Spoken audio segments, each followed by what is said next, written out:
एक व्यक्ति ने एक मुनि से पूछा, मेरे भाग्य में कितना धन है? मुनि ने जवाब में कहा, 1 रुपया रोज तुम्हारे भाग्य में है। व्यक्ति बहुत खुश रहने लगा। उसकी जरूरतें 1 रुपये में पूरी हो जाती थी। एक दिन उसके मित्र ने कहा, मैं तुम्हारे सादगी जीवन और खुशी देखकर बहुत प्रभावित हुआ हूँ और अपनी बहन की शादी तुमसे करवाना चाहता हूँ। उस व्यक्ति ने कहा, मेरी कमाई 1 रुपया रोज की है, इसको ध्यान में रखना, इसी में से ही तुम्हारी बहन को गुजारा करना पड़ेगा। मित्र ने कहा, कोई बात नहीं, मुझे रिश्ता मंजूर है। अगले दिन से उस आदमी की कमाई 11 रुपया हो गई।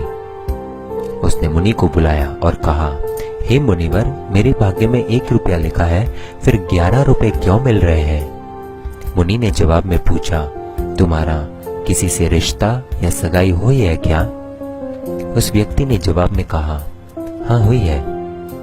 मुनि ने कहा, तो यह तुमको 10 रुपए उसके भाग्य के मिल रहे हैं, इसको जोड़ना शुरू करो, तुम्हारे विवाह में काम आएंगे। शादी के कुछ दिनों के बाद एक दिन उसकी पत्नी गर्भवती हुई और उसकी कमाई 31 रुपए होने लगी।